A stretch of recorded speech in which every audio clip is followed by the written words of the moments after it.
Welcome to Crime, Corruption, and Cocktails, the true crime podcast where we look at cases of corruption and negligence and examine their historical and cultural implications.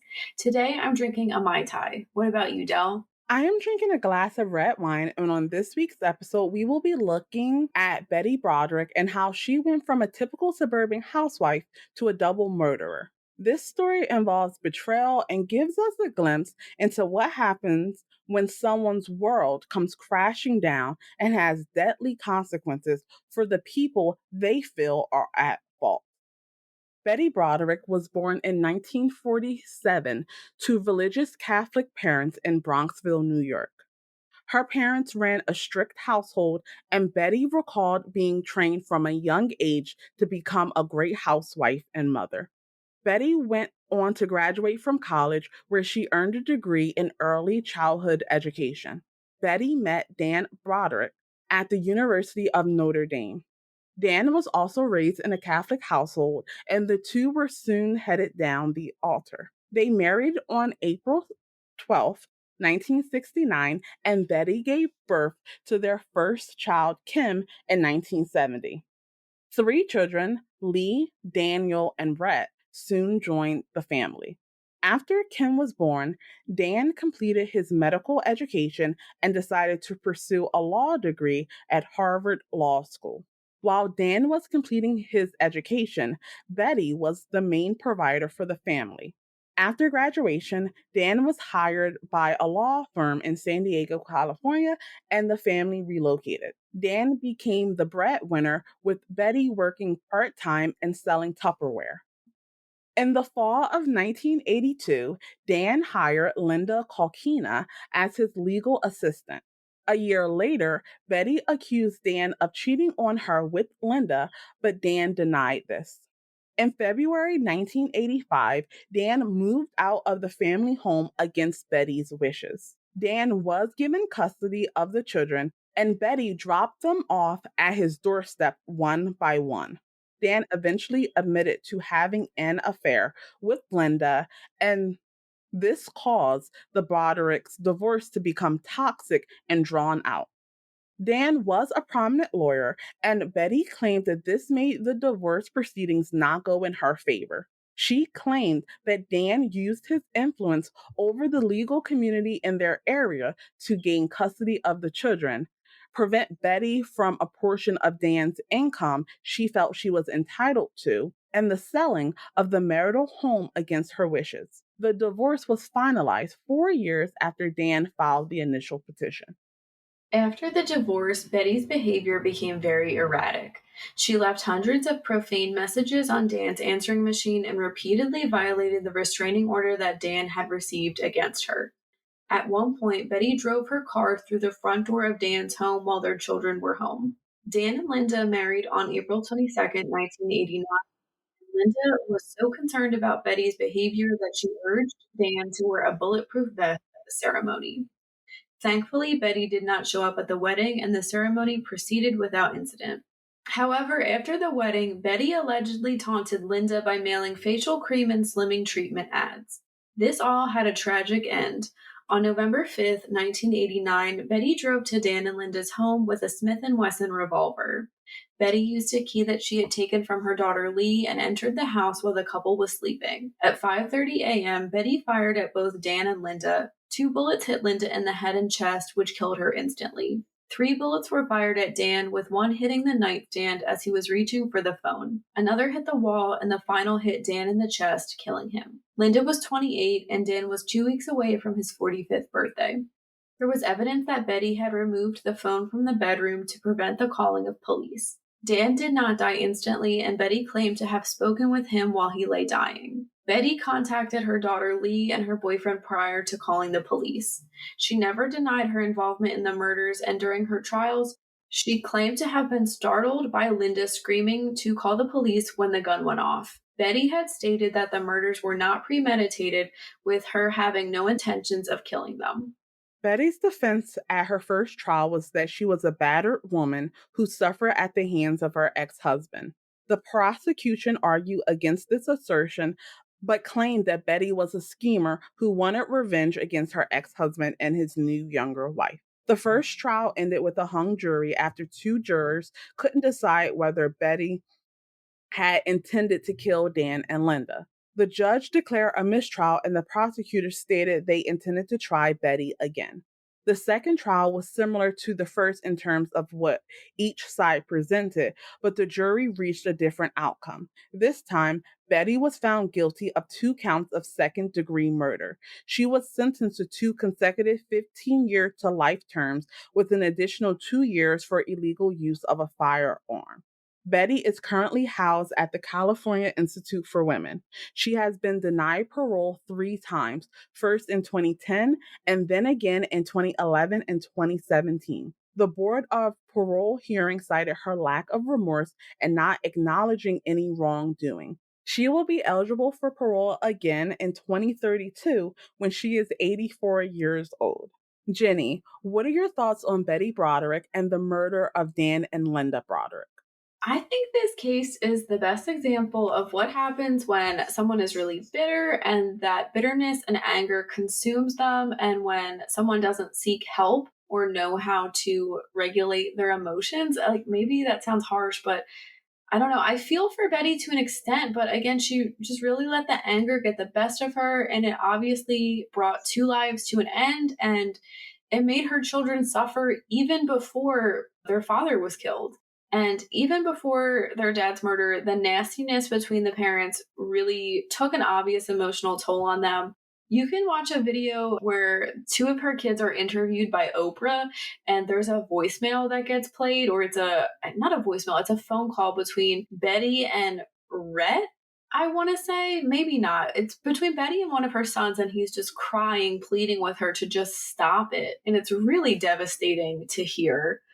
Of course, I've never been in a position like Betty's or anybody in this case, but things really escalated quickly. I don't think Dan was the greatest person ever. I think he seemed difficult to deal with. And I guess I can't blame him for using his legal expertise against her, but I think it is kind of cruel to an extent, like taking away some of the alimony or like charging her money for if she's like using like expletives and like calling him names. I don't really know how that's legal, but I guess that's a story for another day. I also do think he was gaslighting her and degrading her, calling her like fat and ugly and boring. He said that multiple times. And all of that kind of stuff just really made the divorce ugly. And he was definitely bitter to an extent, but I don't think he let it consume him the way that Betty did. He seemed to really be able to move on with his life. And I understand him keeping the kids away from Betty if she was behaving erratically and him feeling worried for his safety in different situations. I don't think we'll ever really know the truth between what happened to them because it's very he said, she said, plus what the children said. It's kind of one of those really complicated situations. Linda and Dan didn't deserve to die, even if they were having an affair and doing something immoral. They don't deserve to die for that. And Betty doesn't have remorse. And I think that really does show that she wasn't thinking about her children in the long run. Because, yes, she was going to get some gratification and like satisfaction from Dan and Linda being dead, but she never. I don't think she's really ever stopped to think about like the consequences it was going to have on her kids, which is really upsetting. But I don't think he's the greatest person either. Del, what do you think? I definitely agree with you. I think this is a case of bitterness. Anytime this is really discussed, and I know that Lifetime used this for the movie based on this case, A Woman Scorned. She was scorned, she was jealous, and that led to two people dying. I agree with you. It's not the best situation that they were in. And I think that Dan should have taken steps to divorce Betty before beginning a relationship with Linda. But it's one of those things of it is what it is. And once you get to thinking about the children in this case, it really doesn't matter.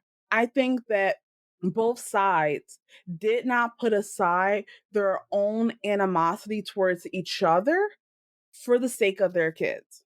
I personally don't really care too much that she had like reduced alimony in the marital home, because at the end of the day, you're divorcing him.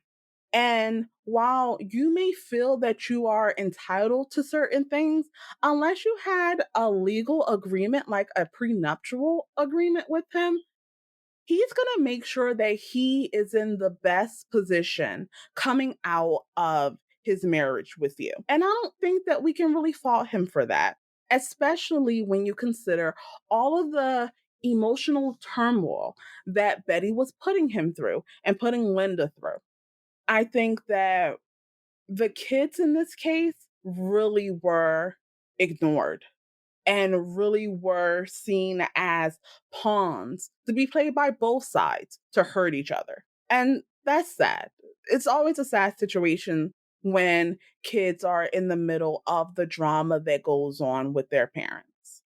I do think that Dan was not the nicest individual. He probably had some hubris to go along with him, and that led him to basically treating Betty like a servant or subservient to him. And then when he found something better, he kind of brushed her off and moved on with his life. I do think it's interesting that even though it would work in her favor, Betty hasn't shown any remorse or any acknowledgement that what she did was wrong. You would think that after all this time, it would be an easy thing for her to do. But I think that just goes to show that once you get to that level of animosity, it's really hard to let go. And some grudges really do last forever. Yeah, that's a good point you're making. In that Oprah interview I saw with her kids, her son, and this is from 1992, and her son says that he thinks that she is remorseful, but she won't admit it because she somehow thinks that means that Dan has won. And I can see that because the whole thing was about who's going to come out on top. Again, like that's what it seemed like Betty and Dan cared about. And they both have, like every right to be mad at the other for various reasons. Like what you were saying, their children really did become pawns. One of the questions that people had about this case was whether Betty had battered woman syndrome. We discussed this briefly during our episode on Lorena Bobbitt, but let's look at the syndrome again and how it's been used in the criminal justice system. Battered woman syndrome is a form of post traumatic stress disorder, PTSD. Psychologist Lenore Walker coined the term in her book, The Battered Woman. Walker states, quote, battered woman syndrome is the psychological effects of living with intimate partner violence, end quote. There are generally four stages of the syndrome. The first is denial. The person is unable to accept that they are being abused or they justify it as being quote unquote just that once. The next stage is guilt. The person believes that they caused the abuse. The third stage is enlightenment. In this phase, the person realizes that they didn't deserve the abuse and acknowledges that their partner has an abusive personality. The last stage is responsibility. The person accepts that only the abuser holds responsibility for the abuse. In many cases, this is when they'll explore their options for leaving the relationship. For a woman in an abusive relationship, the most dangerous time is when she and her partner are discussing or thinking about separation. According to the U.S. Department of Justice, the battered woman syndrome expands the concept of legal self defense. This defense holds that a battered woman is virtually held hostage in a violent household by a man who isolates and terrorizes her, convincing her that if she leaves, he will track her down and kill her. Battered woman syndrome has been used as a defense in criminal cases since the late 1970s. Women who kill their batterers may claim that the killing was committed in self defense. The law considers self defense an act of justification. Battered woman syndrome is allowed as a defense in 39 US states and in other countries, including Canada, the United Kingdom, and New Zealand. Jenny, what are your thoughts on battered woman syndrome, and do you think it should be allowed as a defense to murder? I think it's very much a real syndrome and it should be used as a defense. Tons of people experience abuse, and to me, it only makes sense that some people just quote unquote break. and attack their abuser. I don't know if it's really like a fight or flight response because, if you're experiencing this, in a way, it's almost like a fight or flight response. Yes, you've experienced abuse at the hands of this person and other people multiple times. And then in just that situation, you decide you're going to fight or your brain decides it for you. There's only so much abuse some people can take. And just imagine the trauma and suffering just building and building in you before it explodes in somebody. I think a gray area can arise legally between someone that's been abused and unprompted kills their abuser versus someone killing their abuser during a moment of abuse. I don't necessarily think that, but I think legally sometimes that stuff can be hard to prove. I had never heard of the stages of the battered woman syndrome before, so I thought that was really interesting that you included that in there, Del. What are your thoughts? I think that I agree that it's such a gray area legally. And I agree with the two scenarios that you presented, where in a case of active abuse, active harm, I think that the general concept of self defense is in play. And that's definitely a strong mitigating factor, especially if you are meeting force with force, including deadly force. My issue has always been when it is unprompted, when you are relying on past abuse to justify killing someone. In a lot of cases, as I was looking at different examples of people who have used the battered woman syndrome, the alleged abuser is sleeping or in some other compromised position. And for me, it's hard to connect the dots in why at that moment someone decided to kill. I think that it becomes a thing of why was it during a defenseless moment on their end that you decided to strike? Because for me, that goes to a level of planning. And historically, when you think of self-defense, you don't think of premeditation. You think of a innate survival response to someone else's harmful actions towards you. And while I think that it's fine to be included under the banner of self defense, I think that in a lot of cases, too much power is given to it as a separate category. I think it's also connected to when there is a male and female criminals together and battered woman syndrome is used as a way to mitigate the woman's responsibility. And generally, that leads to her receiving a very different sentence for the crimes that she committed with her male partner. We talked about it on a previous case where the female side of the criminal pairing got 16 years and the male side got the death penalty. And the question becomes, how far do we take battered woman syndrome and how much reduced legal culpability do we give to people who claim to be suffering from the syndrome? I think it's also connected to, like you were speaking to before, the she said situation, because at the end of the day, when this defense is being used, you're only hearing one side of it. And the question becomes, how impartial is that side? The question becomes, how close to reality is the story that the person that is alleging that they're suffering from battered woman syndrome? Like, how close is it? It's very easy to have a story be told when only one side of it has the opportunity to provide details. So I'm not against the use of the syndrome, but I think we need to be very careful with its application. And we need to make sure that we are vetting as best as we can the information that's being presented, because there is a self serving purpose for anyone using this defense to mitigate their actions. I will say, when you say, like, oh, why would someone, I guess, like, kill their abuser when they're sleeping? I think it has to probably do with the fact that they have some type of like power over the abuser, some type of like one up, as in the fact that like I'm like fully awake and like conscious, whatnot. And I have more control over this situation. I know with Lorena Bobbitt, her story was that she had been raped by her husband and then he went to sleep. And then that's when she, I guess, quote unquote, snapped and got the knife and attacked him. So in that situation, I understand that for sure. That control. I mean, for some people, if they are like so if they're so isolated and controlled by their abuser that sleeping might be the only time they have like any kind of freedom from them. So I can understand that.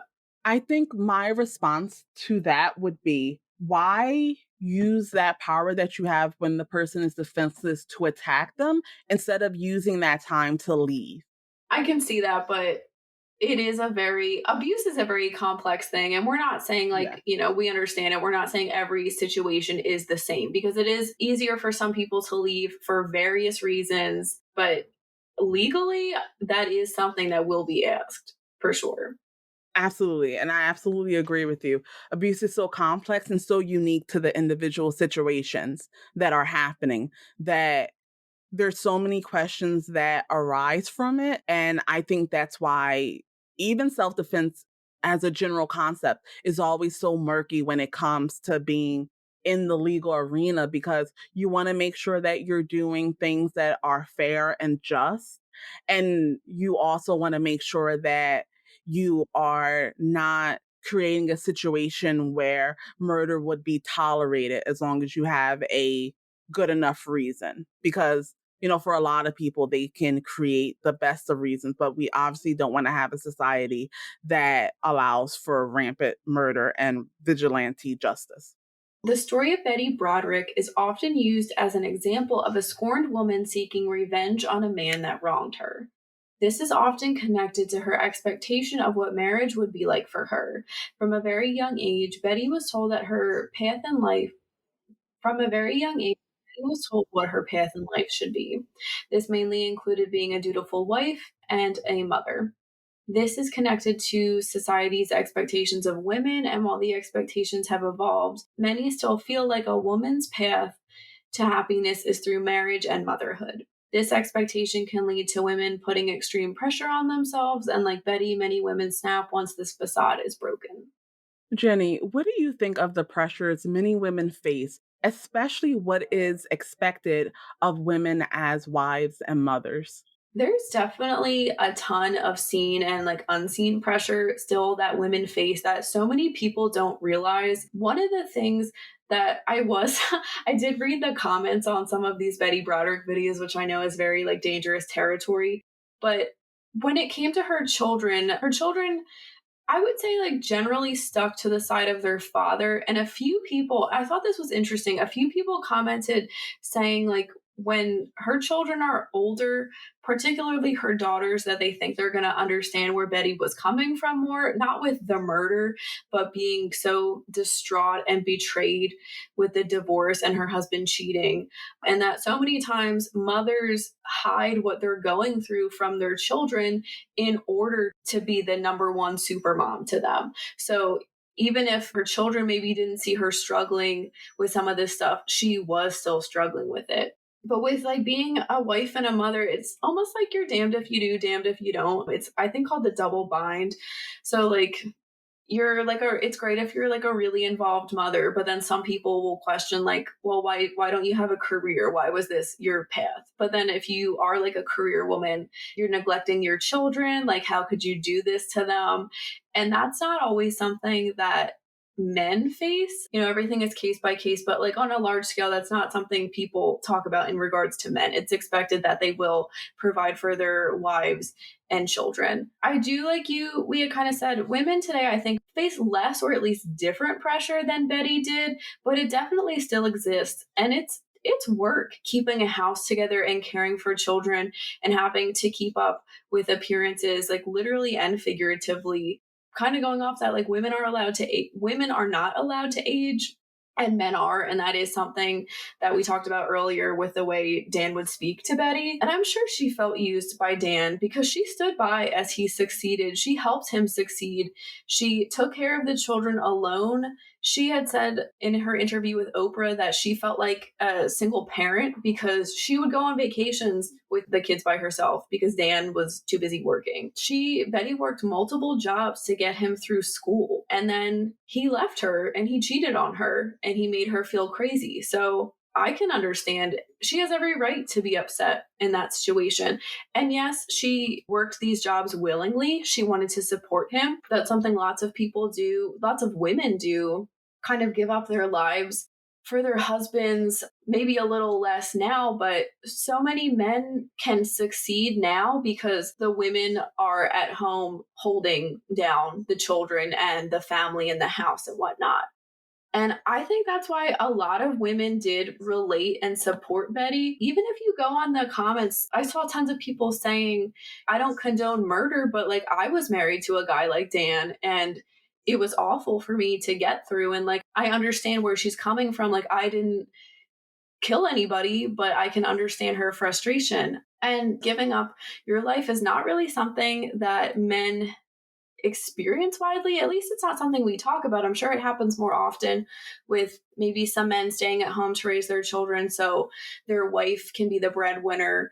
But we don't often hear about men giving up things for their wives to succeed. So I think that is the pressure that we're talking about. And really at the center, I think, of the Betty and Dan Broderick case. What are your thoughts? I definitely agree with you. I think that even though the pressures have changed and evolved, and there's a whole lot more equality, a lot of the child rearing responsibilities are still placed primarily on women. And I think the perception is women are more willing to sacrifice their careers and everything related to that for the sake of their family. Obviously, that's not everyone's experience, but I think that does paint a general picture. I think that when it comes to Betty, it was definitely from a very young age. Like we said, she had this expectation. And once Dan left the house, all of that came crumbling down. She had to face the prospects of having to start over.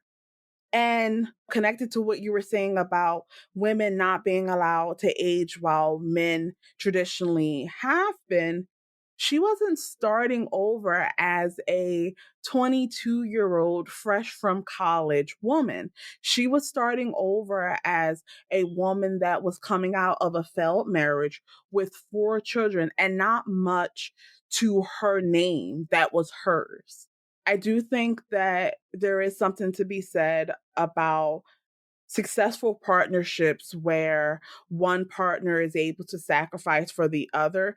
But I think that this just speaks to making sure that no matter what happens, that there is a level of equity in a relationship, and that even if you are in a partnership with someone who is financially well off, you're making sure you're doing what you need to make sure that you are financially secure without them. And I know a lot of times people, they speak of marriage and partnerships as, you're one. But I think you have to be realistic and know that even if you believe you have the most perfect marriage in the world, the most perfect relationship, things do happen. And if they do, you don't want to be on the side that has lost out. And you don't want to be on the side that is contemplating their future with dread or uncertainty. And I think that is really what Betty was facing. She was facing a life that was absent of all the things that she was taught that would make her life great and make her life worth living in a lot of ways. Well said. There have been many examples of women who have killed their husbands or ex husbands for a variety of reasons, and we're going to look at 2 examples. The first one is the murder of Phil Hartman. Phil Hartman was a famous comedian and actor who starred in Saturday Night Live and The Simpsons, and he married Brienne in 1987, and they had 2 children together. On May 27, 1998, after returning home from a dinner with a friend, Brienne had a quote unquote heated argument with Phil, after which he went to bed. She entered his bedroom sometime before 3 a.m.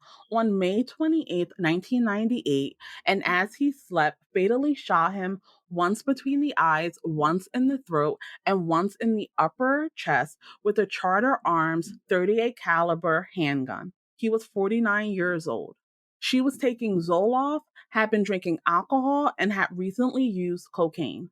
Brienne then drove to the home of her friend Ron Douglas and confessed to the killing, but he didn't believe her. They drove back to the house in separate cars, and she called another friend and confessed a second time. On seeing Hartman's body, Douglas called 911 at 6:20 a.m. Police arrived and escorted Douglas and Hartman's two children from the premises, by which time Brienne had locked herself in the bedroom. Shortly afterwards, she committed suicide by self-inflicted gunshot. The police stated Hartman's death was caused by quote unquote domestic discord between the couple. A friend said Brienne, quote, had trouble controlling her anger. She got attention by losing her temper, end quote. Next, we'll talk about Susan Wright. According to evidence presented by the prosecution, on January 13th, 2003, Susan Wright, age 26, tied her husband, Jeff Wright, age 34, to their bed and stabbed him 193 times with two different knives.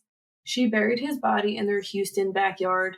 She attempted to cover up the crime scene by painting the bedroom. The next day, Wright filed a false domestic abuse report in order to get a restraining order against her husband. On January 18th, Wright asked her attorney, Neil Davis, to come to her home and admitted to stabbing her husband. Davis contacted the Harris County District Attorney's Office to inform them a body was buried under Susan Wright's house and that she had confessed to the killing. 13 months after her arraignment, Wright's murder trial commenced on February 24th, 2004. At her trial, Susan Wright testified in her own defense. In her emotional testimony on the stand, Wright claimed, quote, I couldn't stop stabbing him. I couldn't stop. I knew as soon as I stopped, he was going to get the knife back and he was going to kill me. I didn't want to die, end quote. She testified that on the night of the murder, Jeff Wright was on a cocaine binge and was violent, having allegedly beaten her. Wright once again insisted that she stabbed her husband in self-defense. Susan Wright's mother, among others, testified for the defense, claiming they witnessed Wright's bruises. On March 3, 2004, after more than 5 hours of deliberations, the jury convicted Wright of murder. Wright showed little reaction of the guilty verdict. Wright was sentenced on the following day. Prosecutors were hoping for at least a 55-year sentence, while Wright's attorneys argued for probation for their client. The jury sentenced Wright to 25 years in prison. In 2005, the 14th Court of Appeals of Texas and Houston upheld Susan Wright's conviction. With a reappeal in 2008, a new witness, Misty McMichael, the wife of former NFL Super Bowl champion Steve McMichael and ex-fiancé of Jeff Wright, came forward to tell her story of how she endured abuse and violence during her 4-year relationship with Jeff Wright. On November 20th, 2010, Wright had her sentence reduced to 20 years in prison, 5 years less than her original sentence. Wright was first eligible for parole on February 28, 2014, at the age of 38. She was denied parole on June 12, 2014, and again on July 24, 2017. Wright was approved for parole on July 2, 2020. On Wednesday, December 30th, 2020, Wright was released on parole at the age of 44. Jenny, what are your thoughts on these cases? I had never heard of Susan Wright before. I did know about the murder of Phil Hartman and Bryn. We've talked about The Simpsons before. I loved The Simpsons, so it's really sad to hear about Phil's murder. And I know Bryn definitely had some struggles with addiction, and I think I have heard that she was trying to overcome them, and then one of her friends kind of pushed her to do drugs again, and then this happened very shortly after. So it's really devastating. I feel so bad for their children. Susan Wright, like I said, I've never heard of it, so it's interesting to me. Her testimony, I think, is especially interesting. If it's really true that she thought, like, if she didn't stop stabbing him, he was gonna, like, kill her, come back to life and kill her, that's really disturbing and upsetting. And I think it shows that she probably wasn't in the right mental state, if what she's saying is indeed true. I mean, it sounds like this guy was abusive to people in the past. And if she had people as part of her defense saying that there were bruises, I mean, it's definitely plausible that night he could have been abusing her, especially if large amounts of drugs were involved. What do you think? I agree with you. I'm also a fan of The Simpsons, and the Phil Hartman case is one of those celebrity true crime cases that always strikes a chord with people, I think, because of how out of nowhere it seemed. And the fact that it was his wife that had murdered him. I think that drugs probably played a very large part, especially the mixing of drugs that we saw in that case. I do think it's interesting that she tried to confess twice. And the first time she wasn't believed until the person actually saw the body. I think that's really interesting and something that you don't hear often. A lot of times when someone confesses, the next thing you hear is that that person immediately went to the police. So it was interesting in that case that he actually needed to see the body in order to take that next step to call the police. And I think it's definitely tragic, regardless of what she did, that she took her own life. When it comes to Susan Wright, it's just a roller coaster and it's very hard to know what to believe. It's definitely a case that really is connected to Betty Broderick, the overall case in this episode, because it is a story of abuse. It is a story of we know one side of the story and we don't know the other. But I think the most impactful thing for me was the story of Misty McMichael and when she was describing the abuse that she suffered at the hands of Jeff Wright, because to me, that speaks to a pattern of behavior. And it definitely adds more plausibility to what Susan Wright was saying. And when you hear that she stabbed him 193 times, that does sound like a break from her normal mental capacities. And like you said, the fact that she thought that after 193 stab wounds, he could still come back to hurt her really speaks to the abuse that she could have endured at his hands. She is out now. There wasn't too much information on what she's doing, but I hope that she was able to get the psychological help that she needed. As we know, the prison system does not do well with mental health, so I doubt that she got much while she was in jail. So hopefully now that she's out, she is getting the help that she needs to recover from what was likely a very traumatic experience for her. That wraps up this week's case. Thank you for listening. Let us know in the comments what you think about the Betty Broderick case. You can read more about this case and how to support us in the links below. We will be back next week with an episode focused on Dorothea Puente. As always, stay safe.